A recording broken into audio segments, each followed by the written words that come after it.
Terry, do you follow pro football at all? Yeah. Excuse me, from Green Bay. Excuse me. Well, did you happen to see the New Orleans Saints last night? I heard about it. I didn't see it because I was otherwise occupied, but I heard that. Brees has to be the quarterback of the century. He was like a clinic. He just took the mopped up the floor. The New York Giants apart. It was unbelievable. I heard it was an amazing game. Did you watch it? Yeah, he's so good. My wife said I went to sleep during part of it, but I denied that. I'm sticking with Dee Dee's story. I just want to say. Whatever. The other thing that in the news, there's a kid, 28 years old. I think he probably thought of this system in his dorm room, maybe, but Facebook. Facebook? Yeah. We got Blue here. A wealthy 28-year-old. Blue's got 3,300 Facebook friends, 3,500. I don't know what it is. He's going to be on the show.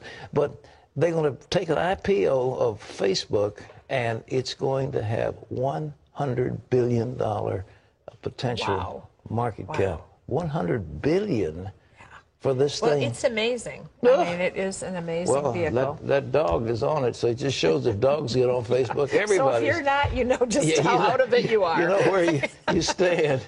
Okay, back in the serious news. European leaders are meeting again today, trying to find out a way of their growing, way out of their growing debt crisis, and some way of preventing a global recession.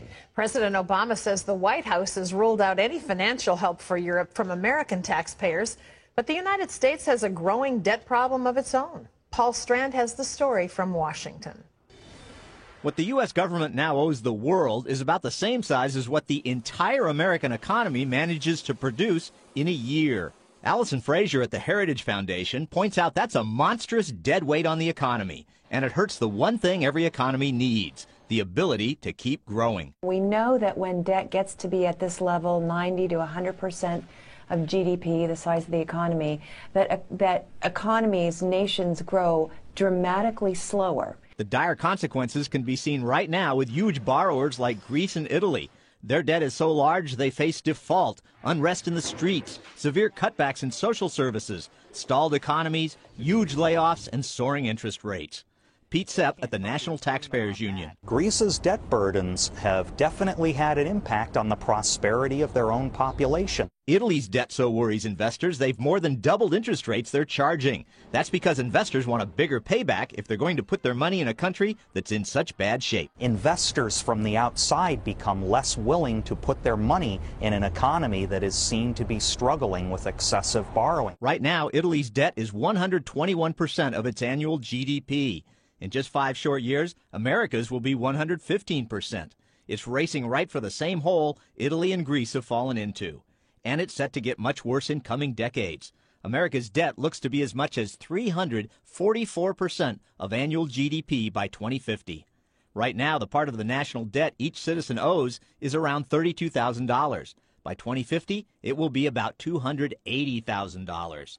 America right now pays almost $500 billion in interest every year on what it owes. And just like Italy's, that interest could well double. If that doubles, imagine we'll be spending the equivalent of the current Medicare program or close to it on nothing, simply servicing money that we have borrowed. It won't feed a child, it won't take care of an elderly person, it won't defend our country. And it doesn't go to things that are productive and that help grow the economy. Frazier says fans of big government have to face the fact that if they want to save federal programs, the only way is to slash spending way back and do whatever it takes to grow the economy.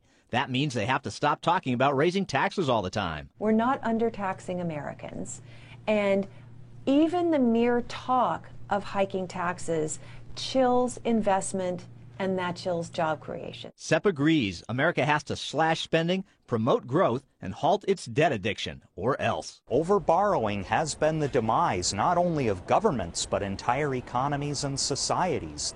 People become tremendously impoverished. Paul Strand, CBN News, Washington. Tell that to the Democrats in Congress who keep saying, well, you're trying to bring a recovery on the backs of the poor. No, you're not.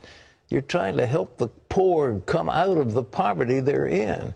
And this bunch of clowns in Occupy Wall Street and Occupy whatever cities they're in right now, Where do they think the money's coming from that they're trying to take away? Where is it coming from? They don't seem to understand that a country that's bankrupt can't keep borrowing. 40 cents out of every federal dollar that's spent is borrowed. And that debt is coming due unless the United States defaults, which is kind of unthinkable. But ladies and gentlemen, I predict, I believe, and I've heard on this one, that by the end of next year, the United States is going to be in such a condition that borrowers, the lenders around the world won't loan us any more money, or if they do, it'll be at very high interest rates. The Italians are going to have to pay 7% on their money, which is just, at this level of things, it's unconscionable.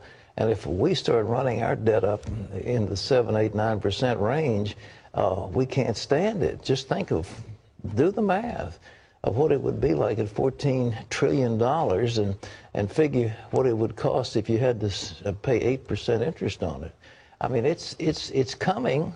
It's coming. People will be able to work. There'll be bread lines. There'll be rioting. There'll be looting. There'll be shutdown of services. You just can't imagine how bad it can get and how quickly it can happen.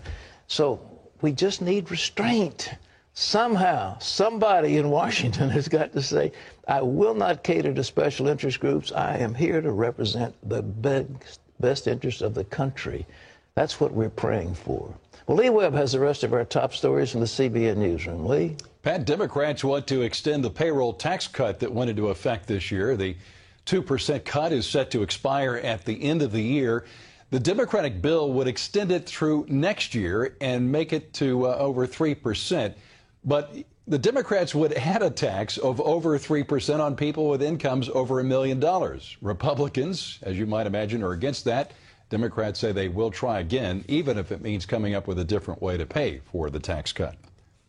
Presidential candidate Herman Cain denies new accusations of sexual misconduct. Ginger White claims she had a 13-year affair with Cain, one that ended just months before he began his bid for the White House. Cain says he never had a sexual relationship with the Georgia woman. His lawyer issued a statement saying the media and public have no business digging into the details of consensual conduct between adults. White has been accused of lying before. A former business partner filed a libel suit as part of a business dispute with her. Pat, what do you make of all this? Well, you know, Franklin Roosevelt said in Washington, if anything happens, somebody caused it. And according to the Roosevelt dictum, somebody's causing this stuff with Cain. As the Democrats that don't want Obama to have to run against a black Republican, that's a possibility. Is it a possibility that one of the other candidates in the Republican field decided that they needed to clip the wings of this man who was leading in the polls? But whatever it is, I don't think he can survive. It's just death by 1,000 cuts. Right or wrong, you don't have a chance to prove it before the primaries take place in the caucuses in Iowa and the primary in New Hampshire and then South Carolina and on down the road. I think Cain is mortally wounded by this. It's a shame, but I'm afraid he is. Lee? Pat, 40,000 troops are set to leave Afghanistan by the end of 2012. The drawdown will remove 33,000 American soldiers from the U.S.-led coalition, as well as troops from more than a dozen other countries. That means Afghan forces will take the lead in the fight against al-Qaeda and the Taliban. And many in the country fear that could lead in the nation into a civil war. Some coalition forces say they will remain in Afghanistan to train the Afghan police and army. A California town has dismissed a citation against a Christian couple that held a Bible study in their home. Neighbors had complained about the Bible studies, saying that 50 cars would converge on the narrow cul-de-sac every Sunday morning and a couple of nights a week. They said that caused traffic and parking problems. The case had been headed to court before the city's decision. The issue was whether property developed for residential use can be used for public assembly. The Froms say their rights were violated. The city fined the couple $300, but it's returned that money and is now reviewing the city code. U.S. dignitaries frequently visit Israel, but a congressional delegation recently went where none had gone before. Chris Mitchell has that story now from Samaria. 5 U.S. congressmen and their wives traveled to Israel for an official visit across what's known as the Green Line. This congressional tour represents a first. It's the first delegation of U.S. congressmen to visit Judea and Samaria, the biblical heartland of Israel. This trip happened despite a long-standing State Department policy to avoid those areas. This is a breakthrough today. Mayor Ron Nachman of Ariel, Samaria's capital, believes that policy is short-sighted. They say, no, you cannot go over the Green Line. Well, here is the reality. Don't you want to see, to understand? And then they make again and again mistakes and failures. Unless you come, you don't understand. Congressman Randy Forbes led the delegation and told us this personal visit brought a whole new perspective. Well, when you call it the West Bank, for example, that's the biggest misnomer in the world, because people back at home kind of picture this as some bank of a river where you've pushed people out and, you know, kind of have these individuals staying in tents and camps. And really, you look at all these developments and what they are. It's no different than we have in the United States, where individuals have communities and villages and towns where there are real people there. They're not just lines on a map that somebody can move around any way that they want to move them. The group traced the same path Abraham took 4,000 years ago. They visited Shiloh, where the tabernacle stood for 369 years, and planted vines in the hills of Samaria, just like the Bible prophesied. Well, it's just been fabulous, and for somebody like me that grew up, my earliest stories I heard were Bible stories, and then to see the things, the places that all those things took place, and at the same time, troubling, because you know the disputes between those who want to drive Israel out of this region, and clearly the Israelis have such thousands and thousands of years of history here in this land. They also attended a summit highlighting startup companies in Samaria. We're going in, we're looking at places like Ariel, where it's just amazing what's taking place there, benefiting both Israelis and Palestinians alike. What will they take back to Congress? Many hope to turn this experience into legislative action and a deeper appreciation for Israel's situation. What I'm going to be taking back from Israel is that Israel is a small country and a very vulnerable country. And Israel needs the support of countries from all over the world, including the United States. I think it's really important that the elected officials in America, not just in Congress, but also in the White House, know that there's a special role for the countries that support Israel. So the U.S. needs to be with the program, you might say. Chris Mitchell, CBN News, Samaria. Pat, I know you're delighted to see Congressman Randy Forbes lead that delegation. Well, he's our congressman here. We border on the 4th District. We're in the 2nd District of Virginia, but also the 4th. And he's represented that district superbly. He's an absolutely marvelous congressman, and we're very proud to have him as one of the leaders in Congress. And this tour, if anybody's been to Ariel, I mean, this is a big city. They have a wonderful university. They have something like $500 million worth of manufactured products coming out of there. I mean, it's a big high-tech place. Lovely towns, lovely streets. It's not some settlement with tents, as Randy said. It's not, you didn't push somebody across the edge of a bank of a river and they're out in tents and you want to get them all the way out. It's total miscommunication of what's there. And this is the biblical heartland of Israel, given to the Jews by God, given to Abraham, that I'll give you this land. And this has been the Jewish homeland for millennia. And so suddenly it becomes a football for the United Nations and their Arab allies to play with, and it's just wrong.